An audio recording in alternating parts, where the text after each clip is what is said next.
Mm. Hey y'all, it's a damn fly. Let me tell y'all something. So I promised y'all weekly lives on Wednesday, and that's what I'm gonna do. I had started with the 7 o'clock session, and that ain't working for me. Hey Gerald, how you doing? Long time no talk to. I see you doing big things. But I just wanted to jump on here. My voice is still gone from Black Nurses Week. Let me tell y'all something. And it doesn't seem like it's coming back no time soon because I've been talking. I just jumped off of a webinar. I was talking for 2 hours telling them how I went from the bedside to corporate to making green and cannabis care. And it's been a journey. It's been such a journey. And being able to share that with people in an intentional way is always refreshing. A lot of times, like I've done a lot of podcasts and things. Hey, thank you. I've done a lot of podcasts, and like I've been in all types of like environments where I've had to share parts of my story, but I haven't shared all of it in its entirety, which is why that webinar was so important. But really, I'm not talking about my webinar. If y'all want to go to the webinar, y'all go ahead and go to the webinar. It's in my link in my Instagram bio. And if you are on YouTube, I'll put it in the description once it's posted. But anyway, that's not why I'm here. Let me tell y'all something. Like, why do people be saying stuff like I do stuff because out of the kindness of my heart? Like, they be like, you ain't supposed to be making money when you doing your sole purpose. I'm trying to figure that out. Like, that's kind of been bugging me for the past couple of days. Hello, thank you for coming. I'm trying to figure out why is it that we as nurses is always having to give up a piece of ourselves in the pursuit of wellness with nothing given back to us. Like, why do we operate that way? Hey, Natara. Hey, sis. I still got stuff to do. But why do we always feel like we have to give up a piece of ourselves in order to do that our purpose work, the things that we're designed to do, right? So in a lot of ways, I feel like nurse professionals, hey girl, a lot of nurse professionals have been oppressed in a way where we feel like we have to give up pieces of ourselves with no consideration of ourselves. We don't have to draw boundaries for ourselves. We don't have to think about nobody, think about ourselves when we're serving other people, and and we shouldn't, right? Like we should not have to give up ourselves in the pursuit of happiness, of wellness, right? And in addition to that, I just feel like there's financial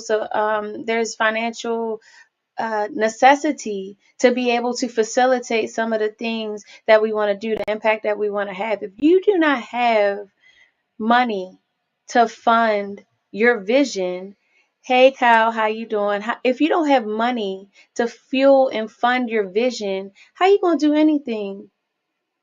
I'm just trying to figure out why the mindset behind nurses in particular, and I'm sure this is in other areas too, but why we just feel like we need to give ourselves up in order to create the impact that we envision for ourselves. Yes, it's necessary. Yes, it has to be done. Somebody does have to do it, right? We all have to do it, but we should be compensated for it so we can take care of ourselves. In addition to that, nobody owes you. You don't owe anybody. I'm sorry. You don't owe anybody you if you aren't well, if you're not taken care of, right? So many of us is operating in this like anxiety state. Like we're so anxious. Nurses are anxious. Why are we anxious? Because we're task oriented. We always got to do the next task. We got to get there on time. We got to run and do the next thing. We're overworked. We're overstaffed. We're all of these things. But, and then we find ourselves in this position where you you ain't okay. And then you're supposed to go into a room with a patient or you're supposed to facilitate some sort of, confident. Like, it's just crazy to me. And so I'm trying to figure out, like, I don't know. I want to know what you all think about, like, the idea of money. and I told you all, I did another live a couple days ago, and I told you all that at the Black Nurses Week conference, one of the things that came up for me was the fact that we were able to freely talk about money and numbers without there being some sort of weird stigma attached to it.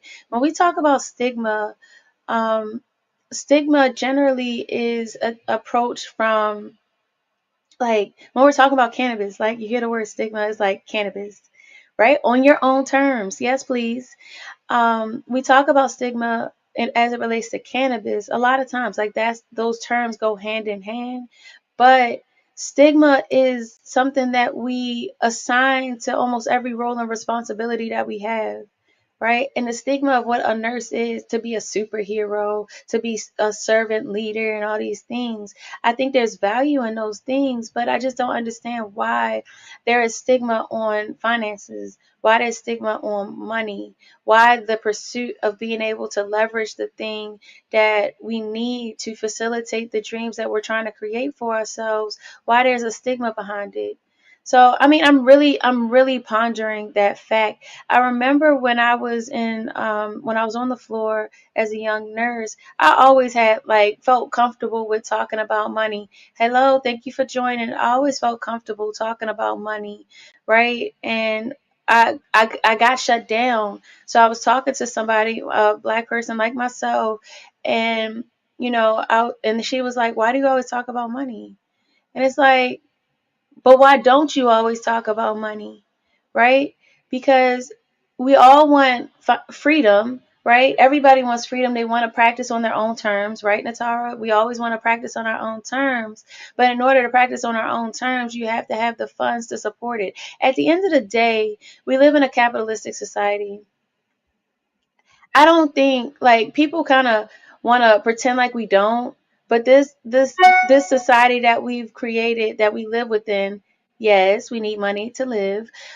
This society that we live in, it is based in capitalism, right? And the constructs that facilitate it are that the system that facilitates it is uh the constructs that facilitate it are what we have to function within. We don't really get a choice in that. So how do we leverage the system that we live within? Although we don't like it, we may not like it, it's done really bad things to a lot of different groups of people. How do you best function within it? No. And the lines get blurred. You're right. The lines get blurred between money and purpose. They should be working hand in hand. The money should be leveraged to facilitate your purpose. The money should be leveraged so you can operate in your highest being to achieve the wellness. Think about it. Like, all of the things that keep people from achieving wellness is usually because there's lack of money.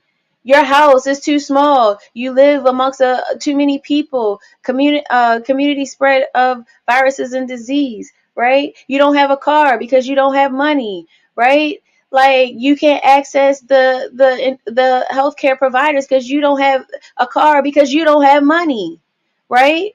So it's not about being greedy. It's not about doing stuff that like, it's not about, like, just achieving money for the sake of being having money. It's about having money to be leveraged to be able to build, grow, and continue to grow, and then also to give back. So the service that we're always trying to give usually gets depleted because we don't have all the resources we need to fill our cups back up, right?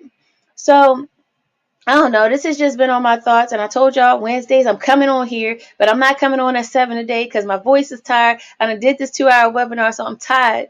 And I've been trying to figure out this business credit thing. I'm still working on that, but I'm not going there.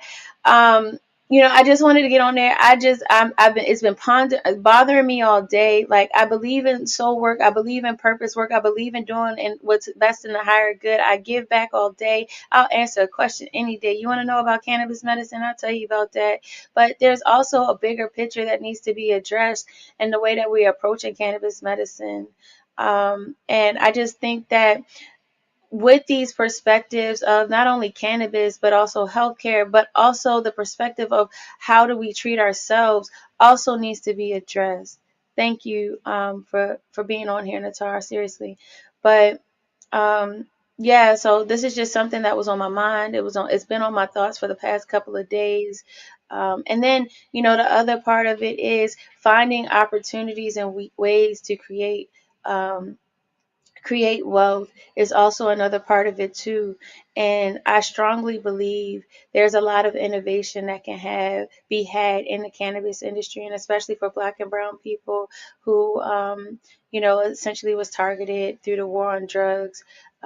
And so even if you're not necessarily a consumer of cannabis, even if you're not necessarily someone who subscribes to cannabis or even believes in it, understanding the endocannabinoid system so you can understand your patients and understand the connection that you have with your patients, I think is important. And being able to educate your patients so they can get access to clean medicine, make sure they're being intentional behind their medicine, because it is a confusing world and it doesn't really matter what you believe and what you decide to consume for yourselves.